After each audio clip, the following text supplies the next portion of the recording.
नमस्कार। आप देख रहे हैं परीक्षा ऑनलाइन क्लासेस और आज का जो हमारा टॉपिक है द्रविड़ भाषा परिवार। थंबनेल से स्पष्ट हो ही गया होगा जो आज हम देखने वाले हैं। द्रविड़ भाषा परिवार, इसके पहले हम आर्य भाषा परिवार को कंप्लीट कर चुके हैं और बहुत अच्छे से याद कर लिया है। और आज का हमारा जो टॉपिक है, आज सेकेंड पार्ट है। इसके पहले जिन्होंने क्लास नहीं देखा है वो डिस्क्रिप्शन बॉक्स में लिंक दिया हुआ है, वहाँ से जाके आप देख सकते हैं, क्योंकि यहाँ से क्वेश्चन हमेशा बनता है और इसको ऐसे ही रटना थोड़ा सा संभव नहीं है क्योंकि मिक्स हो जाता है। तो इसको हम बहुत अच्छे से ट्रिक के माध्यम से देखेंगे, बहुत आसानी से इसको हम याद करेंगे।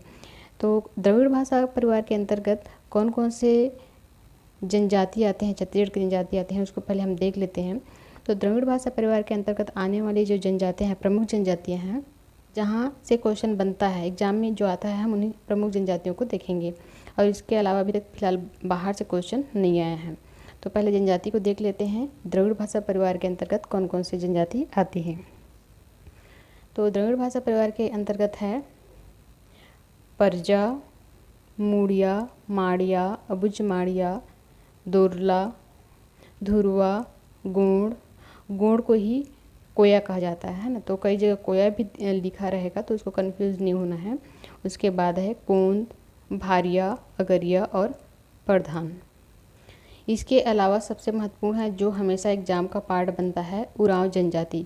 उरांव जनजाति का जो क्षेत्र है उसको तो कायदे से होना चाहिए, आपका उत्तरी भाग में आता है, मुंडा भाषा परिवार से होना चाहिए, किंतु ये अपवाद है क्या ये द्रविड़ भाषा परिवार के अंतर्गत। सामान्यतः समझने के लिए हम क्षेत्र के आधार पर, जैसे कि आपका जो उत्तरी क्षेत्र है उसको हम मानते हैं, या छत्तीसगढ़ का जो उत्तरी भाग है वो मुंडा भाषा परिवार के अंतर्गत आता है। लेकिन अपवाद है, कुछ कुछ जनजातियाँ आगे पीछे हैं।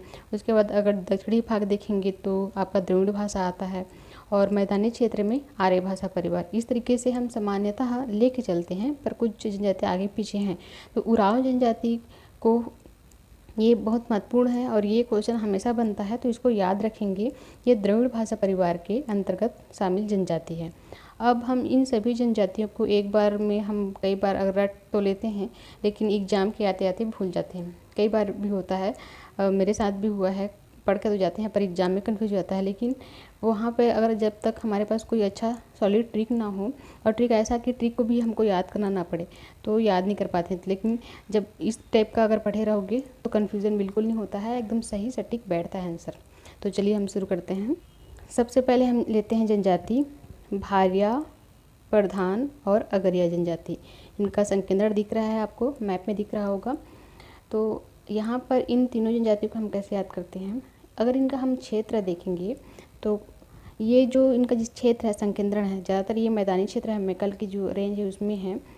तो अब इसको हम कैसे समझेंगे, जो ये मैदानी वाला क्षेत्र है वहाँ पर छत्तीसगढ़ में धान की खेती अधिक होती है और कृषि के नाम से धान ज़्यादा उगाया जाता है। तो इनके बीच में चर्चा होता है, भाई बीच वाले तो धान की खेती करते हैं और ये इनका जो संकेंद्रण है कहाँ है, आपका मैकल क्षेत्र में है। तो बोलते हैं, ये आपस में चर्चा करते हैं कि अगर हम धान की खेती नहीं करते हैं तो अपना जीविकोपार्जन कैसे करेंगे। तो आपस में चर्चा करते हुए ये बात करते हैं कि भारी पड़ जाएगा, भारी पड़ जाएगा अगर धान की खेती नहीं करेंगे। भारी जो पड़ है ना, उसको हम प्रधान से पर को ले रहे हैं, पड़ जाएगा अगर धान की खेती नहीं कर रहे हैं। तो इसको हम जोड़ लेते हैं। भारिया से हमने लिया भारी, भारी पड़ेगा, कैसे पड़ेगा, प्रधान से लिया हमने पर, जाएगा अगर, अगरिया से लिया अगर हम धान की खेती नहीं कर रहे हैं। प्रधान का जो लास्ट वाला दो वर्ड है धान, अगर हम धान की खेती नहीं कर रहे हैं।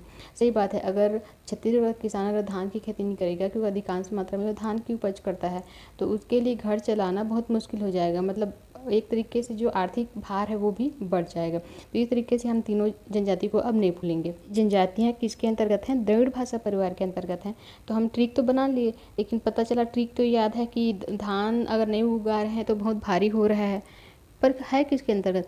तो अगर हम धान की खेती नहीं कर रहे हैं तो भारी पड़ रहा है, भारी हो जा रहा है घर चलाना, और ऐसे में हम दरिद्र भी हो जाएंगे। द्रविड़ को अगर जो वर्ड है उसको हम थोड़ा सा मॉडिफाई करते हैं तो द्रविड़, दरिद्र में भी द्र आता है, द्रविड़ में भी द्र आता है। तो इस तरीके से जोड़ेंगे कि अगर हम धान की खेती नहीं करेंगे तो क्या हो जाएंगे, हम गरीब हो जाएंगे, दरिद्र हो जाएंगे।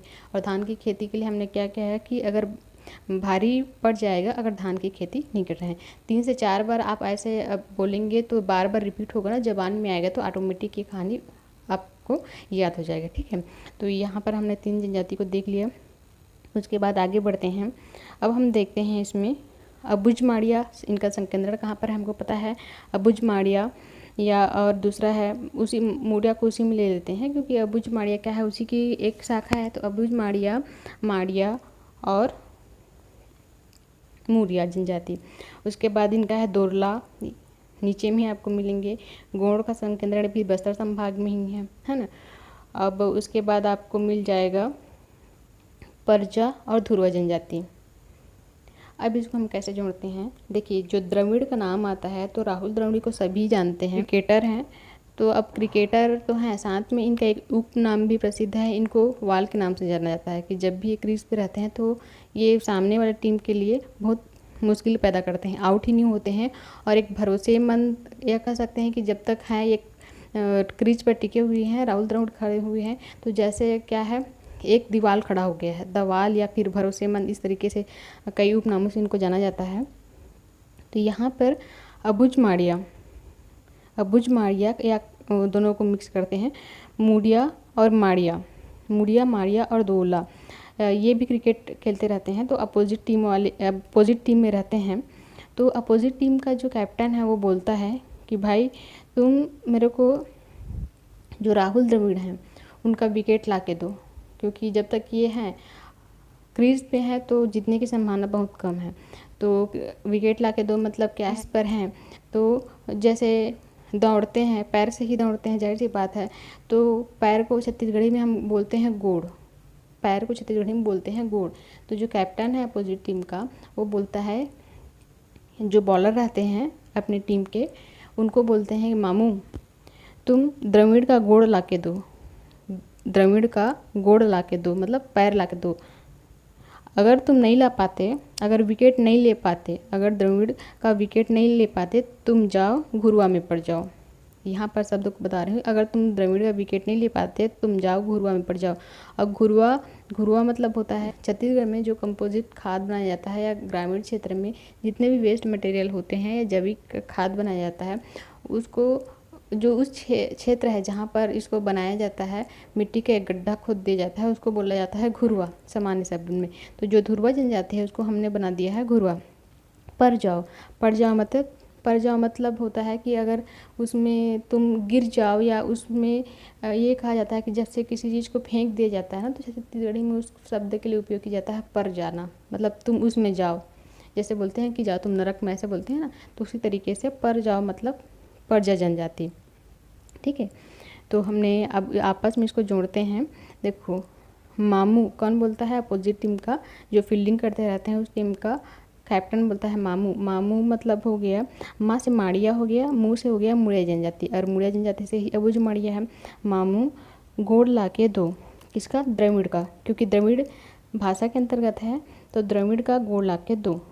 गोड़ मतलब हो गया आपका गो से गोड़ जनजाति, ठीक है, लाके दो से दोरला, ठीक है, गोड़ से गोड़, गोड़ दो से दोरला। अगर आप नहीं ला पाते, विकेट नहीं ले पाते तो क्या करोगे, घुरुआ में पड़ जाओ, मतलब जा तुम नरक में, ऐसे टाइप का। तो अगर तुम विकेट ला के नहीं दे तो तुमको दोबारा मौका नहीं देंगे। सिंपल सा धमकी है जिसको छत्तीसगढ़ी में हम क्या बोल रहे हैं कि नरक में पड़ जाओ तुम। एक क्रिकेटर है, एक बॉलर है, अगर उसको मौका नहीं दिया जाएगा तो उसके लिए ऐसी जहनुम जैसा ही लगेगा, तो इसीलिए वो उनको धमकाते हैं। ठीक है, परजा जनजाति और घुरुआ को हमने इस तरीके से जोड़ा। तो ये उम्मीद करती हूँ कि लगभग करके अच्छे से सटीक कहानी सबको समझ आ गया होगा। थोड़ा सा उटपटांग है, लेकिन 1 से 2 बार अगर आप सुनेंगे ना तो अच्छे से याद हो जाएगा और बार बार रिवाइज करने की जरूरत भी नहीं पड़ेगा। जब कभी भी अगर यहाँ से क्वेश्चन बनता है तो आप आसानी से सही आंसर तक पहुँच जाएंगे। एक बार रिवाइज कर लेते हैं। पहला हमने जो 3 जनजाति देखा जिसमें है क्या है, भारी पड़ जाएगा अगर धान की खेती नहीं करेंगे, जिसके अंतर्गत भारी मतलब भारिया पर जाएगा, धान की खेती नहीं करेंगे।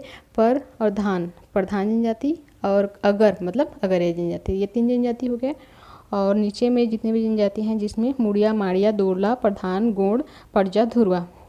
ठीक है, तो इसमें क्या है, अपोजिट टीम का कैप्टन बोलता है बॉलर से, मामू द्रविड़ का गोड़ ला के दो, अगर नहीं लाए तो घुरुआ में पड़ जाओ। ठीक है, जिसमें मुड़िया, अबुझ माड़िया, माड़िया, दोरला, गोंड, परजा, धुरवा।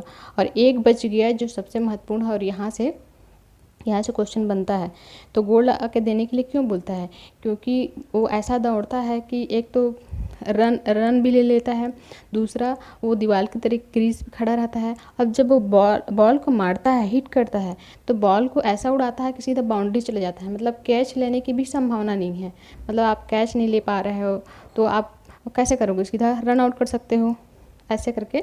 तो उड़ाव मतलब बॉल को ऐसा उड़ाता है कि सीधा बाउंड्री से बाहर चला जाता है। तो उड़ाव जनजाति किसमें शामिल है, द्रविड़ भाषा परिवार में।